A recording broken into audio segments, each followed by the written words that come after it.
Meus amigos, Jair Bolsonaro está absolutamente surtado. Deu um piti, rodou a baiana, assustou banqueiros e investidores do mercado financeiro, fazendo um escândalo. Vocês vão ver o vídeo, vocês vão ficar escandalizados também. É um negócio extremamente bizarro, assim, que dá pra você ver o estado mental em que o sujeito se encontra. Claramente não está em pleno gozo das suas faculdades mentais cognitivas, né? Vamos falar sobre isso logo depois. Claro que você comprar aquela mansão de 6 milhões de reais, financiado pelo Banco de Brasília, no botão de se inscrever no canal, no sininho para receber as notificações. Lembrar que no nosso Discord você pode enviar sugestões de projetos de lei, e no nosso Telegram você recebe notícias em primeira mão. Muitas vezes uma ação que eu vou entrar, um projeto que eu vou apresentar, um discurso que eu vou fazer, eu sempre mando antes no Telegram para vocês ficarem sabendo em primeira mão. Bom, vamos lá. Bolsonaro foi pro BTG, né, um dos maiores bancos de investimento da América Latina, se não o maior, e foi dar uma palestra, como todos os pré-candidatos à presidência da República foram dar uma palestra e também ser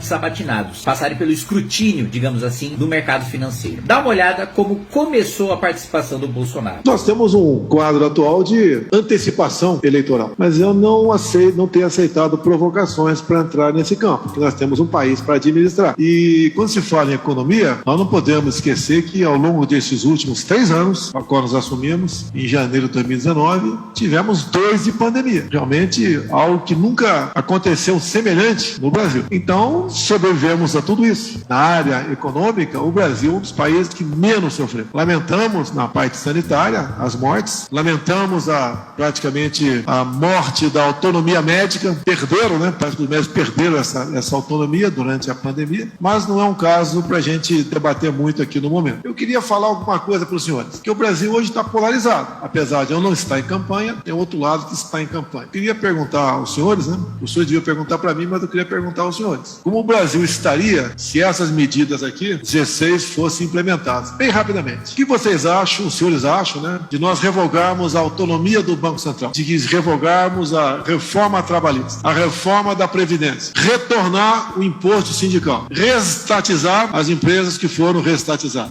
que foram desestatizadas. Acabar com o teto de gasto. O governo começar a interferir nos preços lá da Petrobras e da energia. Se nós viéssemos a fortalecer o MST. Se nós fizéssemos uma campanha para recolher armas das mãos dos cidadãos de bem. Se nós desmilitarizássemos as polícias militares. Se nós extinguíssemos as escolas cívico-militares e os colégios militares. Se nós liberássemos as drogas no Brasil. Se nós legalizássemos o aborto. Se nós voltássemos a nos reaproximar de Cuba e outras ditaduras pelo mundo. Apenas essas perguntas, porque o outro lado defende exatamente tudo isso daí. Então, cada item desse dá um debate, mas eu creio que isso tudo, já que está do outro lado, caso vier a ser implementado, e eu como parlamentar que fui, sei que o início de governo, da forma como sempre existiu no Brasil, um governo forte, um governo que bem se relacione com o legislativo no tocante à distribuição de ministérios, bancos oficiais, de estatais, entre outras promessas. Nós sabemos como o parlamento age. Se isso tudo fosse botado em prática, como é que estaria a economia no nosso Brasil?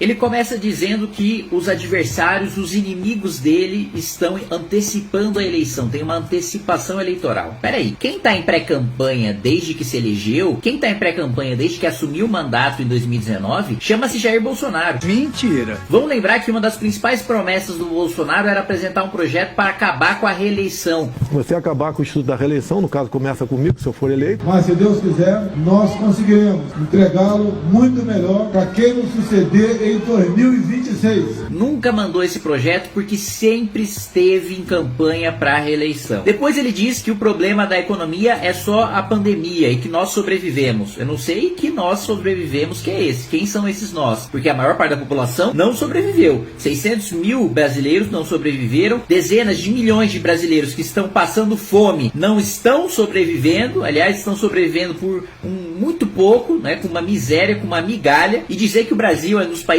que menos sofreu? Peraí, meu amigo. Os dados objetivos mostram, os fatos mostram que o Brasil foi o país que mais perdeu valor na sua moeda no mundo inteiro. No mundo inteiro, o Brasil foi o país que mais desvalorizou sua moeda. Neste exato momento, o preço dos combustíveis, o país é o terceiro país do mundo com a gasolina mais cara. É o terceiro país com a gasolina mais cara, meus amigos. Aí vem dizer que a gente passou bem pela pandemia. E aí ainda fala fala, a autonomia médica foi atacada. Que autonomia médica? É passar... Uai, seu app de vídeos curtos. Uai, seu app de vídeos curtos.